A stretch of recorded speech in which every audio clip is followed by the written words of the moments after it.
হ্যাঁ, অন্যায়ের বিচার হোক।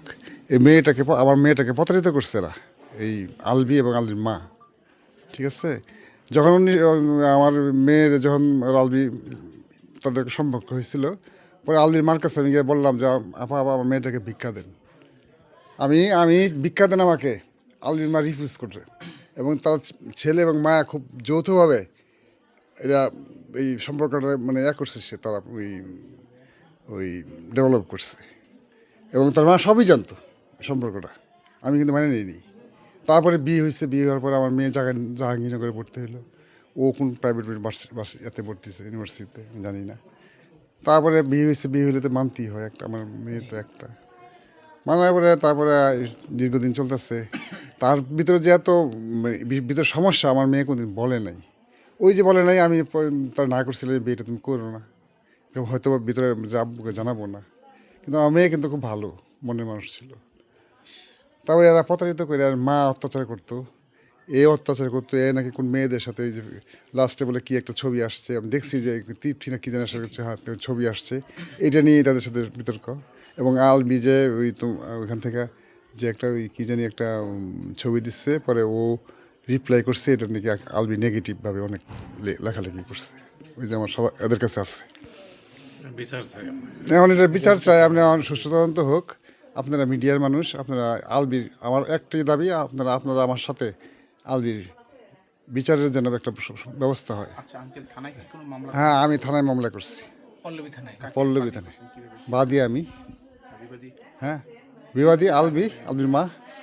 তারাই ওদের জন্য তো আমার মেয়ে ধ্বংস হয়েছে, মারা গেছে। ওইটা তদন্ত করে বের করবে ওসি। থানা মামলা হয়েছে, ওটা ওনারা বের করবে। আপনাকে কি কোনোদিন ইকরা আপু বলছে কখনো যে আলভির এই অত্যাচার, মানসিক টর্চার? সে তার মাকে শেয়ার করছে, কিন্তু আমাকে শেয়ার করে, কারণ আমার সাথে তো সে ওই সে ওই ওই যে আমার বিয়েতে আমি রাজি ছিলাম না। জি জি। তারপর আমি চাইছিলাম এই এই ছেলের জন্য সে এই মাস্টার্সটা দেয়নি, অনার্স কমপ্লিট করছে। আমি বারবার বলছিলাম যে তুমি মাস্টার্স দাও, করো। এবং ঢাকা ইউনিভার্সিটিতে চান্স পেয়েছিল আমার মেয়ে। অনেক মেধাবী। হ্যাঁ, ক্লাস 5-এ স্কলারশিপ পাইছে ওই 2000 সালে, আরও আগে মনে হয় 2001 সালে না 2000 সালে। তো ভালো মেধা ছিল এর ভিতরে, কিন্তু নষ্ট করে দিচ্ছে এরা। এর মা হয়েছে ব্রোকেন, আমি না করছিলাম, এটা ব্রোকেন ফ্যামিলি। এর মার হাজব্যান্ড কিন্তু অলরেডি তালাক দিয়ে দিচ্ছে অনেক দিন আগে, ওই হাজব্যান্ডও মারা গেছে।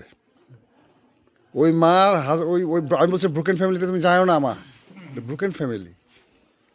কিন্তু আমার কথা শুনলো না আমার মেয়েটা, ওই আলবির দুকাতে সে চলে গেল। কিন্তু আলবির সম্বন্ধে তোমরা জানবে, আপনারা জানবেন, চেষ্টা করেন সে কী ধরনের লোক, আপনারা জানবেন। মিডিয়াতে আরো আরো আপনারা যদি মিডিয়াতে কাজ করেন, হ্যাঁ আমরা হ্যাঁ জানেন। টর্চার ওরা মানে স্লো অত্যাচার করছে। এবং ইভেন তার যে ওই যে স্ক্রিন মানে ছবিগুলা বিভিন্ন ধরনের, এইগুলা যে আমি তো এটা দেখা হয় না আমার, কারণ আমি দেখি না এইসব। হ্যাঁ, তাও শুনি আর কি, যারা দেখে আর কি। এই অবস্থা বাবা, আমার একটা মেয়ে এই ধ্বংস করে দিল। আমার রিজিকরে আমি আনতে চেয়েছিলাম আজকে, ওর দেয় নেই। রিজিকরে এমনভাবে করছে যে আমি চিন্তা মাঝে মার জন্য মা হয়তো বা, হ্যাঁ মার জন্য হয়তো বা এখন ছোটো, হয়তো বা ভবিষ্যতে এখন বাচ্চা মানুষ হয়তো প্রলোভন দেখায় বিভিন্নভাবে। ওর বাবারা কিন্তু খুব ভয় পা রিজিকে, বাবা বললে খুব ভয় পা। হয়তো বা প্রলোভন দেখায় বাচ্চাটাকে সে তারা করছে, ঠিক আছে যদি বাচ্চা থাক নিয়ে নেওয়া যাক, আমার আপত্তি নেই। হ্যাঁ, এই আর কি। স্পন্দন ছিল এবং রিজিকও সবসময় মাম ডাকতো না কি জানি, মা ডাকতো না কি জানি, ডাকতো মামা, সবসময় মামা করতো। এবং কত চেষ্টা করছে, সে স্যাক্রিফাইস করছে, কত কিছু করছে। এই যে তার দেবরটা ক্যান্সার পেশেন্ট, ওই যে কয় বছর আগে সেই দিল্লি না কোথায় করলো, ট্রিটমেন্ট করলো। ওই ছোটো বাচ্চা নিয়ে আসে একা একা দিল্লি। বাংলা এটা তো খুব মানে স্যার, আপনার আপনার আপনার প্রাণের স্পন্দনটাকে আপনি কবরে শোয়াইছেন স্যার। কি বলবো, আমার নাই। যাকে মানে আমি এত আদর করে, আমি শুধু ওর জন্যই ঢাকাতে ছিলাম। 13-14 বছর, মানে শুধু ওর জন্য, ওর পড়াশোনার জন্য। আমার ঢাকাতে কিন্তু আমার ব্যবসা ছিল না, শুধু ওর জন্যই বাসা ভাড়া করে থাকছি, শুধু ওকে ভর্তি করেছি পাবলিক রাইফেলসে একমাত্র বিডিআর। হ্যাঁ, তারপরে ওইখান থেকে পাস করে গেল যাতে, ওই যে প্রথম পড়লো ধানমন্ডি গার্লসে, পরে পাবলিকে, পরে জাহাঙ্গীরনগরে। এই আমি এতদিন ছিলাম ঢাকাতে। ওর পড়া শেষ, ওর বিয়ের পরে 2-3-4 বছর পরে আমি আসছি, 5 বছর পরে, বিয়ের 5 বছর পরে আমি ঢাকা থেকে আসছি। ও মোটামুটি একটু সেটেল হইতেছে, তো আসছি আমি। সবশেষ কি কথা হয়েছে? আমার সাথে আমার সাথে আমার সাথে আমার সাথে ও আমার সাথে কথা হয়েছে যে ওই ওই আমার রিজিকের জন্য বলছিল যে আব্বু তুমি একটা এসি কিনে দেবা। আচ্ছা, তা আমি বলছিলাম ঠিক আছে, ঈদের পরে আমি কিনে দেবো তোমাকে একটা এসি।